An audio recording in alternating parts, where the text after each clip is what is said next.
afternoon, we will be having our class debate.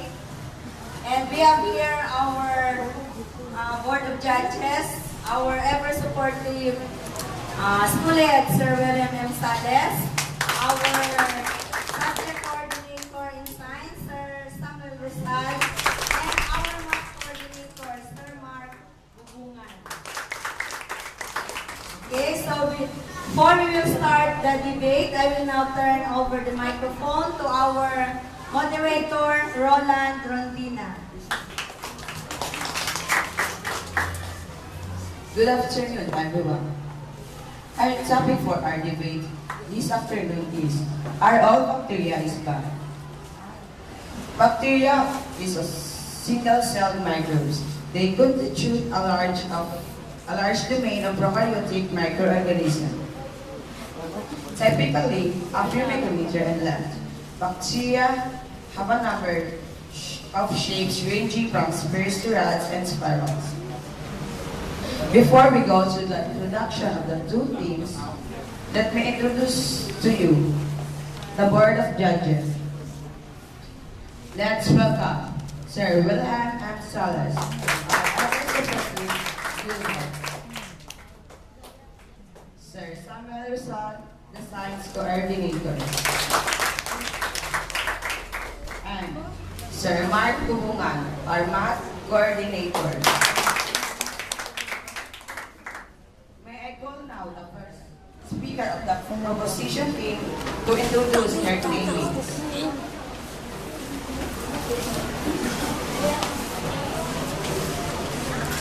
Good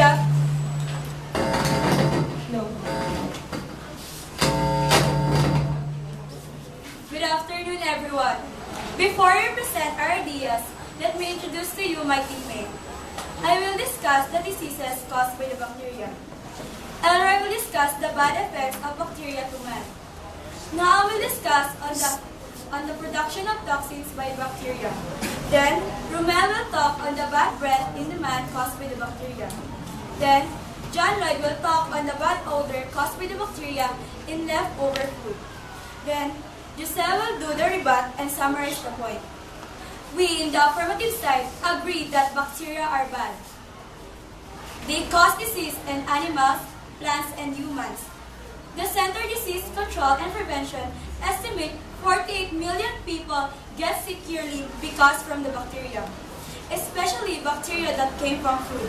Thank you.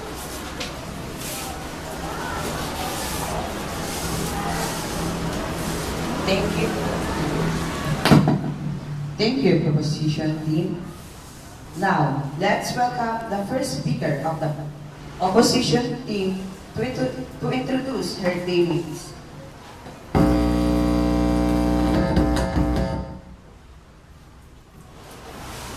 Good afternoon, everyone. Before we go to the presentation of our ideas, I will introduce to you my teammates.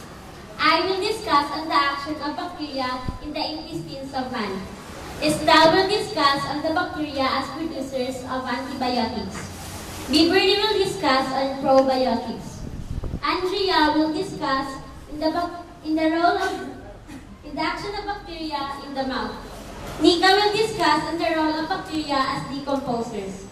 Laika will summarize the points being presented. We, in the negative side, do not agree that bacteria are bad.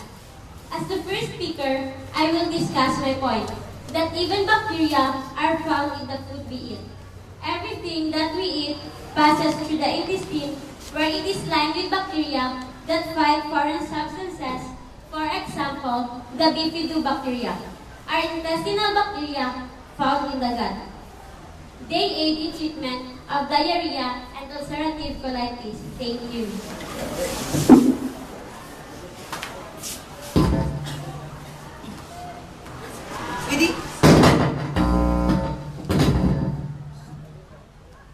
We disagree that these bacteria found in the intestine of man fight against diarrhea and ulcerative colitis, because the ultimate effect of bad bacteria on our health is death. The Center for Disease estimates that 3,000 people die due to foodborne disease, including deaths caused by bacteria.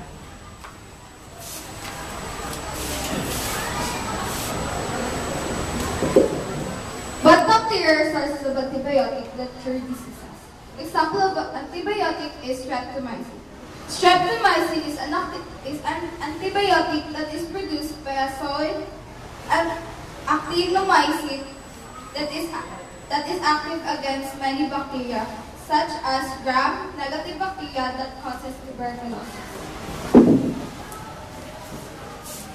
You have mentioned that bacteria are sources of antibiotics that cure diseases. But how come that these diseases are still causing deaths in different places of the world, including the Philippines? In addition, when they are in our body, they use proteins and fats to produce toxins, which are commonly found in red meats. You are trying to say that bacteria present in red meats produce toxins. If that is the case, meats should be washed and cooked thoroughly. Refrigerate before cooking so as to avoid the entry of bacteria. Aside from that, there are foods to be taken such as probiotics, which contain bacteria that have washed out bad bacteria in the body. Example of this is Yakult. Bacteria are of different types, such as high temperature loving bacteria and low temperature loving bacteria. So even when we cook it thoroughly and refrigerate before cooking, it is not an assurance that bacteria are killed. Yakult or yogurt has the tendency to be expired. Drinking expired products can cause stomach cramps due to the coagulation of the milk present in the yogurt stream. We disagree that bacteria are good because even bad breath is due to the bacterial activity in the mouth and in the tongue. They even infect the sinuses, the esophagus, and the tonsils. Treatment nowadays is no longer possible with the advancement of technology. There are medicines available such as antibiotics that produced by bacteria themselves. Aside from that, there are toothpaste that contains spirulina. Spirulina produces certain species of bacteria that helps eliminate the bad odor for our mouth. They do not only cause bad breath, but cause the bad smell or foul odor of our leftover food, or even the food left in the refrigerator for too long. But without bacteria, our garbages, including the leftover food, will not decay. So, there will be a stockpile of garbage in the ecosystem. It will disrupt the balance of the ecosystem. Bad smell can be remedied, but stock of garbage cannot.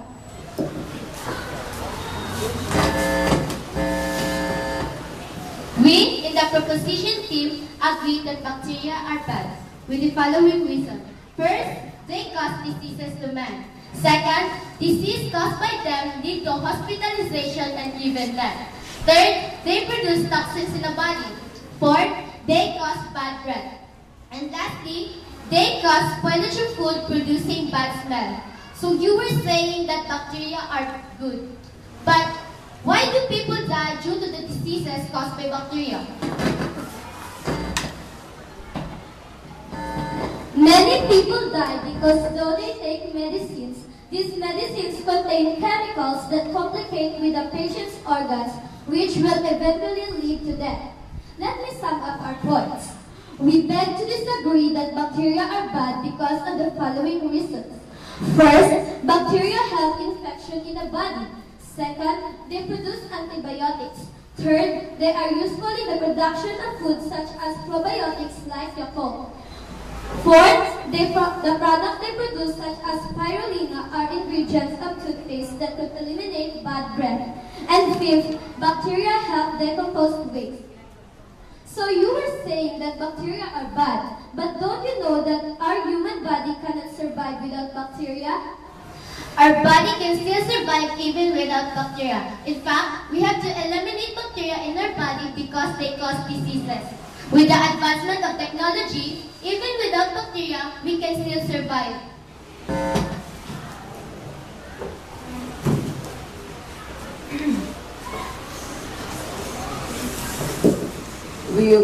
We all heard the ideas of the two teams, their position teams. Any question?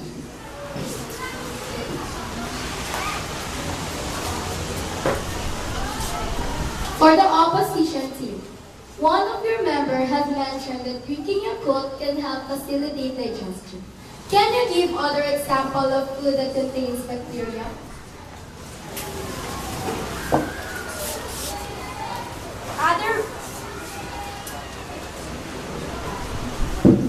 Other foods are cheese, infant milk, even nido milk contains Lactobacillus brutus.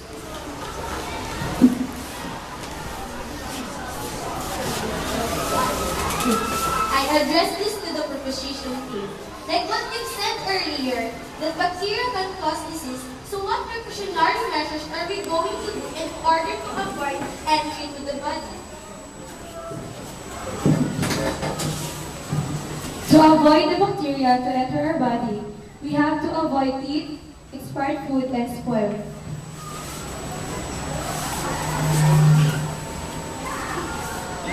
I address this question for the fifth speaker of opposition team.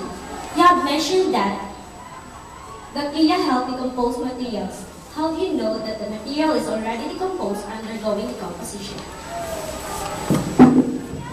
We know it is undergoing decomposition when we see worms on it.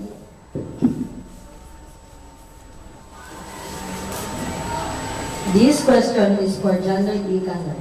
While ago, you said that decomposition caused bad odor. How can we prevent the bad smells it will not annoy other people? You have to try to bury it underneath the soil so as to avoid the bad smell. For the proposition team, since bacteria are present in the food we eat, what shall we do in order to be free of this disease-causing bacteria? In order to be free of the disease-causing bacteria, we have to practice healthy lifestyle, and we have to handle food properly also.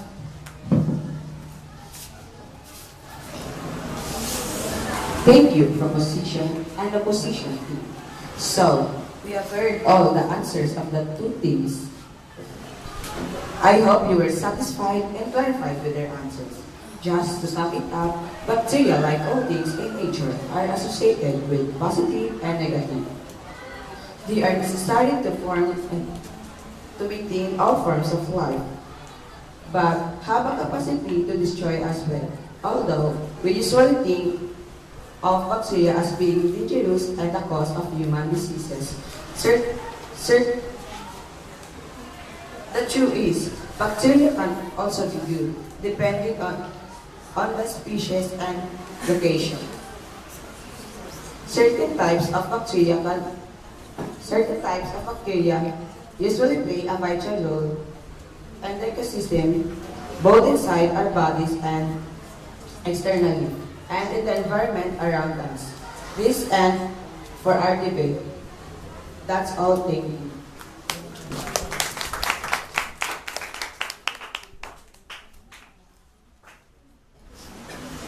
Okay, thank you.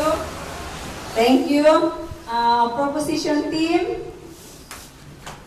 Thank you, opposition team. Okay, and our moderator, Rondina Roland. Thank you, including our supporters, the 5 supporters. Thank you very much. Okay, that ends our debate.